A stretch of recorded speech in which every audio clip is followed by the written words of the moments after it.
welcome to episode 136 of the People's History of Ideas podcast. Where we last left Mao Zedong, he had just sent off his January 5th, 1930 letter to Lin Biao. Now, Mao was at a point where a decision had to be made. He had consolidated his leading position for the time being at the Fujian conference and clarified his political line in his letter to Lin Biao. Now was time to act, and the situation was somewhat urgent. On the one hand, Mao had a positive plan for moving forward to take and consolidate more territory in Jiangxi province. But on the other hand, Mao was in a position where he had to react quickly to a major military threat that the enemy was posing to the base area in western Fujian. The Guomindang provincial-level governments of Guangdong, Hunan, and Jiangxi had collaborated to put together a force of 14 regiments and use them to launch a joint suppression campaign meant to wipe out the communist base area in western Fujian. Leading this force was an old comrade of Zhu De's from Yunnan named Jin Handing. Now, these regiments would ideally have been around 1,000 troops each, although it was common for Guomindang regiments at the time to be smaller than 1,000 troops in strength, although they could also sometimes be larger. So if you're trying to envision the size of this combined force that was set against the communists, think in the ballpark of 14,000 troops. The approach that Mao and Zhu De decided on to tackle this Guomindang suppression force was going to be an immediate test of their thinking on military tactics. Remember the points that Mao repeatedly emphasized and that we talked about most recently in our discussion of Mao's letter to Lin Biao. There was the idea that the enemy advances, we retreat, the enemy camps, we harass, the enemy tires, we attack, the enemy retreats, we pursue. And along with this principle of military tactics, Mao mentions something else very relevant here in that letter to Lin Biao, which was the idea that when pursued by a powerful enemy, circle around. You may recall that it was during the retreat from the Jiangxi when Mao explored this idea of circling around in practice and elevated his experience to the level of a principle of military theory, as we discussed back in episode 110. So now, Mao and Zhu decided to put their theory into practice. To do this, they formulated a policy that they called Leave Western Fujian to Consolidate Western Fujian. There were a couple different levels to this idea. On one level, the plan was completely in line with Mao's ideas about ceding ground to the enemy in order to tire them out, harass them, demoralize them, and then come back around and defeat them. On another level, Mao also hoped that Western Fujian would be safe because the main aim of the suppression campaign was to annihilate the Fourth Red Army, and so if the army retreated, then Jin Handing would follow them rather than hanging around and having a big massacre of the communist supporters who had been left behind. The Special Committee of the Communist Party, as the base area's governing body, wasn't so sure and sent a message to Mao requesting that a column of troops be left behind to defend the base area. But Mao told the messenger that the enemy forces are following our steps. They will not stay in western Fujian and follow your steps. So all that was left behind in western Fujian were the local militia forces, which were known as Red Guards. But these didn't really compare to the regular Red Army troops at all, and were locally known as a bean curd unit because it was likely to crumble like bean curd. This problem of preserving the Red Army and finding the right conditions in which it could defeat numerically superior reactionary armed forces could clearly be very difficult on local and relatively immobile civilian supporters of the communist movement when the Red Army was compelled to cede terrain to the enemy. And this was a recurring theme in our discussion of the Jiangxi base area. But luckily for the people in western Fujian, Mao was right. On January 7th, Mao and Zhu began separately leading different parts of the Red Army out of western Fujian and into Jiangxi province, with Mao leading one column and Zhu leading the main force. Counting on superior mobility and a certain degree of local support, Mao and Zhu lured the suppression force away from western Fujian, tiring it out, and then, during the last week of January, circled around and, taking advantage of the element of surprise, defeated the counter-revolutionary campaign. During this time, Mao had the opportunity to draft a fairly extensive propaganda appeal in an attempt to convince Guomindang soldiers that they were fighting for the wrong side and to come over and join the Red Army. This appeal isn't just some hastily written short flyer. It's 9 pages long in the version translated in the Mao's Road to Power document collection, and it develops a series of arguments meant to educate and win over the Guomindang troops. While I think that one might expect a document like this to focus on bread and butter issues, such as the poor way in which rank-and-file Guomindang soldiers were treated, the appeal instead prioritizes political arguments first, and only then comes back around to more economic or daily life-related arguments. Of particular note to me was the important role that the Soviet Union and its defense played in how Mao crafted the appeal. For these reasons, I think it'll be interesting to take a closer look at this document to understand how Mao tried to win over rank-and-file Guomindang soldiers. And as you might recall, because there was a constant influx of defeated Guomindang soldiers who were recruited into the Red Army, I think that this document also probably gives us some insight into the way that political education was carried out with those soldiers in the early stages of their assimilation into the ranks of the Red Army. The title of this document, at least as given in the Mao's Road to Power compilation, is Letter from the Fourth Army of the Chinese Red Army, the Red Army of Zhu and Mao, to the soldiers of the Guomindang Army. And here's how Mao introduces the letter. Brother soldiers of the Guomindang Army. 1. The warlords are now opening fire again. The warlords are now fighting again. On the one hand, the imperialist allies are attacking the Soviet Union, Russia, and the Chinese warlord Chiang Kai-shek is their loyal running dog. On the other hand, Chiang Kai-shek, having usurped all power over the central government, has aroused the opposition of warlords big and small throughout the nation. The first kind of war, the attack on the Soviet Union, is a worldwide war of all counter-revolutionary forces attacking the revolutionary forces, while the latter is a contest among the Chinese warlords, representing imperialist interests, to seize the central government's territorial sphere of control.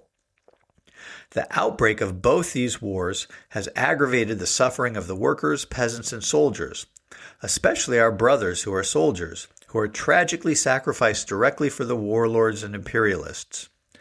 Since the situation has become this serious, you must absolutely think, brothers, about what is the way out for us soldiers. 2. Listen to the views of the Red Army.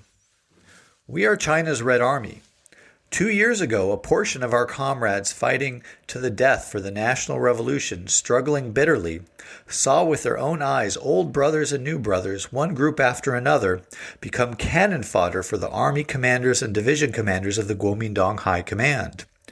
Not one iota of the slogans that the Guomindang addressed to the workers and peasants and soldiers was actually carried out. Moreover, they defended the mounting oppression of the people by the local bullies and bad gentry. Especially detestable was their murder of leaders of the workers and peasants' associations and of Communist Party members. It was not until the black plot of this phony revolution was exposed that we really understood that the Guomindang was a counter-revolutionary thing. It was only then that we got our comrades together and with our rifles went into the countryside to join the workers and peasants to carry out the land revolution. In the last 2 years, the counter-revolutionary national government, using military forces from 3 provinces, has attacked us several times, but in the end has not been able to hurt the Red Army in the slightest. On the contrary, we thank them for sending us reinforcements which have served to make the Red Army stronger. The fact that today the Red Army is appearing everywhere throughout the nation is full proof that the strength of the worker and peasant masses is growing day by day. We are people who have been deceived by the Guomindang, and as the day of this battle approaches, we think of the suffering of our brothers, and we specially and very sincerely offer an opinion to our brothers. What I find most interesting in these first 2 paragraphs is that this is essentially a political appeal to the Guomindang soldiers, rather than an appeal pitched at addressing the immediate living and working or fighting conditions of the enemy soldiers. That is, this appeal treats the Guomindang soldiers as thinking people who might be fighting for a moral cause, and addresses the concerns that Guomindang soldiers who patriotically might have joined the National Revolutionary Army back in 1926 or 1927 about how all the promises of that revolution had been betrayed by Chiang Kai-shek and the other Guomindang leaders. Rather than basing the initial appeal on the various issues that we know made life very difficult for rank-and-file Guomindang soldiers at the time, such as corporal punishment, bad food, failure to receive pay, and the extreme inequality and lack of democracy within the army, Mao initiates this appeal by discussing how the Guomindang had betrayed the revolution and was now preparing to throw more soldiers' lives away in the service of the imperialist powers' war against the Soviet Union and in infighting with other warlords. Meanwhile, Mao emphasizes how the Red Army still upholds the ideals of the revolutionary movement. Mao continues with this approach that raises the sights of the reader to loftier world historic goals beyond the totally legitimate grievances that one might expect him to emphasize, by moving on to discuss why the Red Army supported the Soviet Union, which had just finished the war with the Guomindang that we discussed in episodes 126 to 129.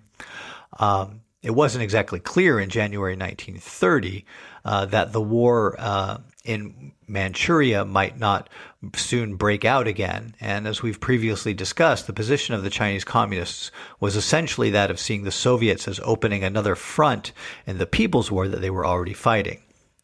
Here's how Mao explained the Red Army's support for the Soviet Union to the Guomindang soldier audience of this piece. 3. Why do we want to support the Soviet Union? Brothers, first we must realize the danger that the imperialist attacks on the Soviet Union pose to those of us who are soldiers. Today, the entire world is divided into two fronts, one of which is the front of imperialist capitalism, of countries like Great Britain, the United States, Japan, and France, which specialize in oppressing the proletariat and the weak and small nations. Since coming to power in Nanjing, Chiang Kai-shek has shamelessly surrendered to the imperialists because he is both a capitalist and a warlord and, therefore, acts as a running dog of the imperialists. The other is the front of the proletariat, of those like the Soviet Union and the impoverished workers, peasants, and soldiers of various countries. More than 10 years ago, the Soviet Union overthrew the Russian emperor and established a government of the workers, peasants, and soldiers that swept away all the capitalists, landlords, and so on. When the workers, peasants, and soldiers themselves administer their own country, they attain true freedom and equality. As the proletariat of the entire world come to see that the Soviet Union has done as well as this, they will all rise up in revolution and join with the Soviet Union. For example, China had a great revolution between 1925 and 1927, which did indeed receive help from the Soviet Union. If the Guomindang had not turned against the revolution, if the revolution had not failed, the workers, peasants, and soldiers would long ago have gained political power and would long ago have established the Second Soviet Union. It has now been 2 years since the Guomindang turned traitor, but the revolution still has not been destroyed. Furthermore, it is again gradually raising its head. This is true of China, and it is also true of other countries. The Soviet Union has become the elder brother of us workers, peasants, and soldiers, leading millions of wretched people to overthrow imperialism and the warlords. This has aroused extreme fear among the imperialists, who have no choice but to join together to attack the Soviet Union in order to suppress all the revolutionary forces. Under the direction of the imperialists, Chiang Kai-shek has been loyally and bravely going out to attack the Soviet Union, creating the agitation of these past several months regarding the Chinese Eastern Railway. This is plainly and clearly the beginning of the imperialist attack on the Soviet Union. When one morning war erupts, you will see that the imperialists and the Chinese warlords will want to move tens of thousands or hundreds of thousands of troops into the battle. Indeed, they intend to use our toiling worker and peasant masses to strike at the toiling worker and peasant masses. How vicious! Brothers, we must make sure that we are not cheated. We must defend the Soviet Union, defend the state of the proletariat, and turn our rifles around and shoot at the Chinese warlords. Mao continues in the next paragraph to continue making a political appeal to the Guomindang soldiers on the front of domestic politics by discussing the Guomindang's betrayal of Sun Yat-sen's principles. And then it's only after this, in the fifth long paragraph, which is subtitles, "What are the sufferings of us soldiers?" that Mao changes the nature of his appeal to revolve around the more immediate conditions of life of the Guomindang soldier. Now, you might be wondering, why am I differentiating between these higher-minded political appeals that Mao begins with and the appeals that he follows up with that are more focused around the lived conditions of the soldiers? The question of the differing weights given to these different types of appeals is actually a very important issue in the communist tradition.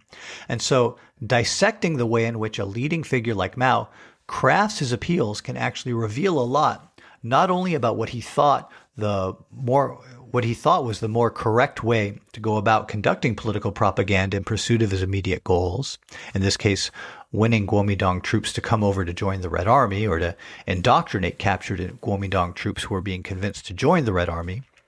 But it also helps to situate Mao's position within the communist intellectual tradition on this question. To understand why I think that this matters for understanding Mao, we have to go back to Lenin for a minute. One of Lenin's big contributions to communist thinking about how to actually have a successful revolution revolved around this question. Lenin argued that the workers' struggles for improved living and working conditions were not inherently subversive of capitalism. The role of the socialists, in Lenin's view, was to intervene in the struggles of the working class in order to draw connections between the workers' economic struggles and the various other forms of oppression.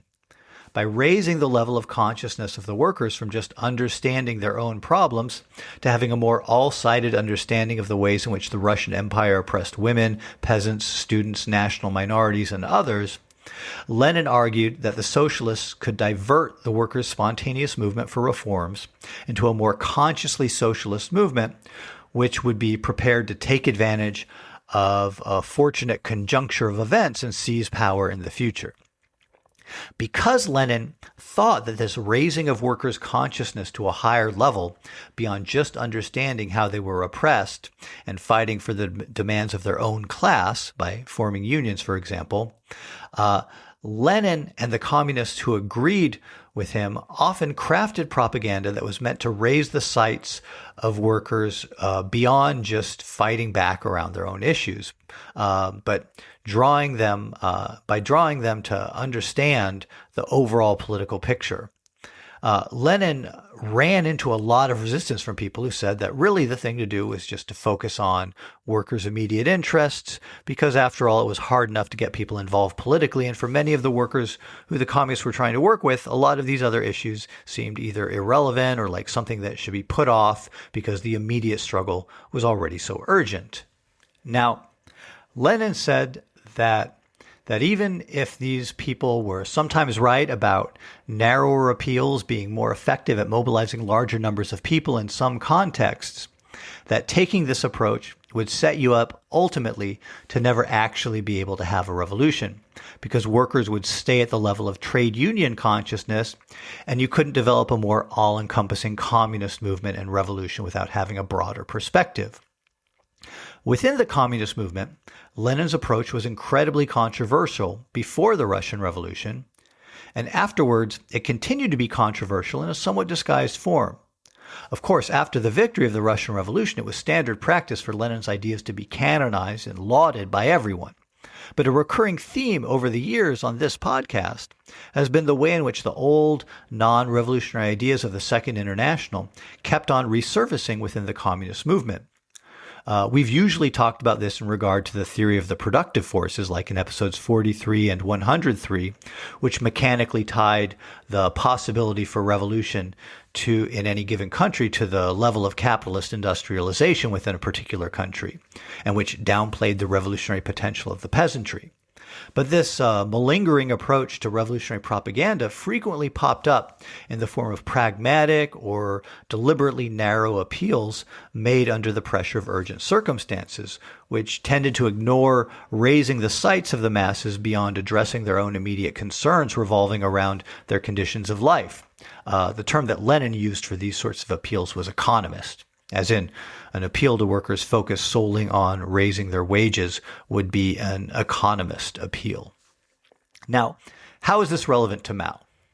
Well, can we think of any more urgent situation than that of a war zone?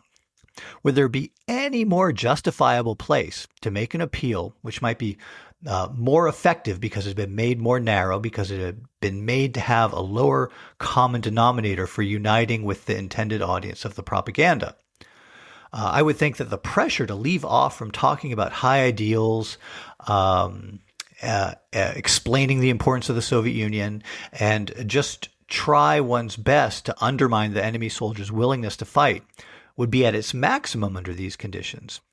I think that there had to be someone close to Mao who said, there's no way these soldiers are going to read to page 4 to get to the stuff about how we treat soldiers better in the Red Army and don't have corporal punishment in the Red Army. There had to be. And so the effort that Mao makes here to be a good Leninist, to prioritize making high-minded and political appeals even in such an urgent context, tells us a lot about Mao even at this early date in 1930. I think that there's a through line here between Mao, the Leninist of 1930, and the later Mao of the 1950s, 60s, and 70s, who tried to move the economy as much as possible into the realm of moral over material incentives. And it's kind of cool how you can see it come out in a small piece of propaganda like this, where we can clearly see in Mao's determination not to make an economist pitch here, the way in which he's already wedded to a much deeper, much bigger communist vision than what you might expect.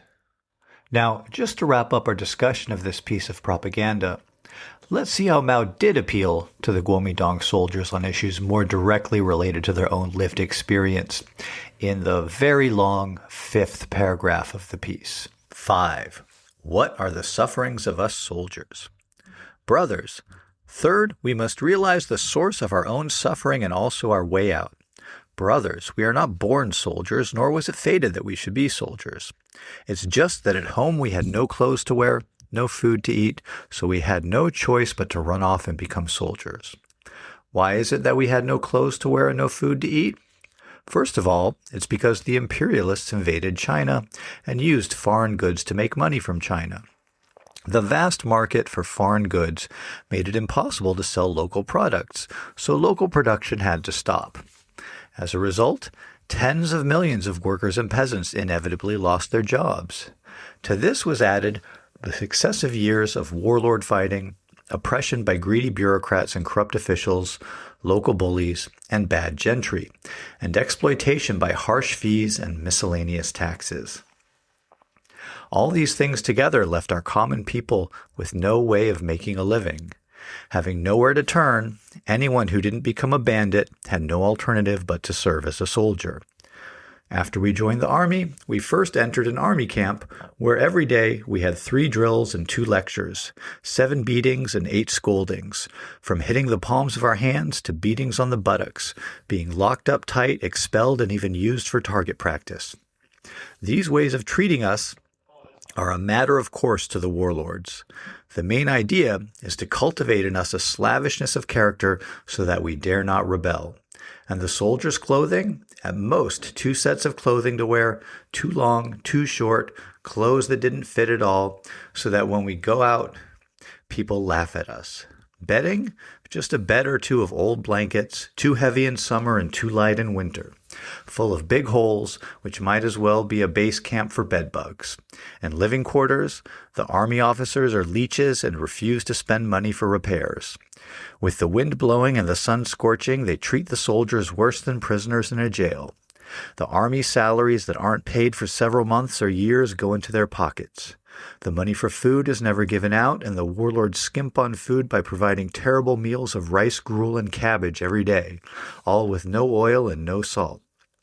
This is the clothing, food, and housing for soldiers. If one is wounded in battle and taken to the hospital for wounded soldiers, there are even stranger things to be seen. Men who are blind, crippled, or have broken backs, lying on cots, unable to move. Over there someone's sobbing, over here another screaming. No funds, no medicine, the nasty stench of yellow pus running from wounds. A wounded soldier can only die a painful death, so everyone hopes for the relief of one last bullet to end the torture of living. Compare these conditions with the Western-style houses of the warlords playing mahjong, eating Western food, sleeping with several mistresses apiece with millions in the bank. Is any of them worth it? There are also warlords who deliberately embezzle money from the soldiers' salaries, so that the soldiers are totally impoverished, and then even say to our brothers, "Don't worry, the war starts soon. When the war reaches a big place, our brothers can take a lot of things." This is the evil plot of the warlords. They embezzle from the army's salaries and command us to go into battle to steal. They really want us to risk our lives for them. Some brothers are happy when they hear that they are going to fight, thinking that this will be their chance to get rich. And every time they rush forward to steal wildly. This is part of the warlord's poisonous plot. Think about it. Every time the fighting reaches a city, the warlords have long before announced that the big stores and banks are to be protected. Who would dare touch them? To get rich, you could only go to the small merchants and the suffering common people. But they, like us, are suffering. Think about it again. The soldiers have fought several hundred wars for the warlords, from Guangdong to Beijing, with the result that there has been a reduction in troop size, keeping the strong and healthy and getting rid of the maimed. Let me ask you, has any soldier ever gone home with money in his pocket? The warlord's statement that you can get rich by fighting is nothing but one of their poisonous schemes to get us to risk our lives for them. Brothers, you must not let them cheat you. Brothers, at home, the oppression of the imperialists, warlords, and despotic gentry forced us to run out and join the army. And after joining the army, we are still oppressed by the imperialists and, furthermore, become the tools for defending the oppression of the people by the imperialists, warlords, and despotic gentry. Without us soldiers, the imperialists, warlords, and despotic gentry could not be as cruel as this. Without us soldiers, the workers and peasants and toiling common people would not suffer or be oppressed like this. We soldiers are ourselves oppressed, and we act as running dogs for others, oppressing our own wretched compatriots, getting nothing out of it for ourselves, just helping the warlords to get rich. How stupid this is. It's not worth it. Do we still not understand? Okay, now, we've read most of this piece. Let's move on to consider a very important question when it comes to any piece of propaganda. How was it received, and how effective was it? Sadly, this is a question that we can't answer with much certainty. The propaganda piece operated in conjunction with several other factors to win enemy troops over to the side of the Red Army. One major factor was the continuing allegiance that many of the troops in the Yunnanese army at the core of the joint-suppression campaign had to Zhu De.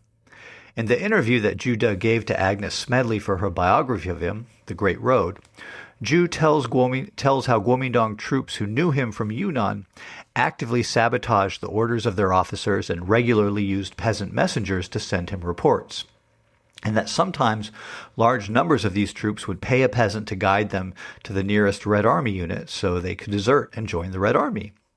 One Guomindang colonel from Yunnan, Lo Pinghui, had secretly joined the Communist Party in July 1929, and then towards the beginning of the joint suppression campaign, either in December 1929 or January 1930, depending on which source you consult, brought his whole regiment over to join the Red Army. And the standard method that the communists used for winning Guomindang troops over to joining the Red Army was by defeating them in battle and then afterwards conducting a political education session with them and then giving them the option of either going home or joining the Red Army. So this propaganda pamphlet that Mao wrote complemented these other means of winning over enemy soldiers in how it served as a way of articulating the differences between the Red Army and the Guomindang for these Guomindang soldiers, and was a kind of starting point for winning them to the communist cause and for what might be their ongoing political education. All right, that's it for now. Until next time, be well.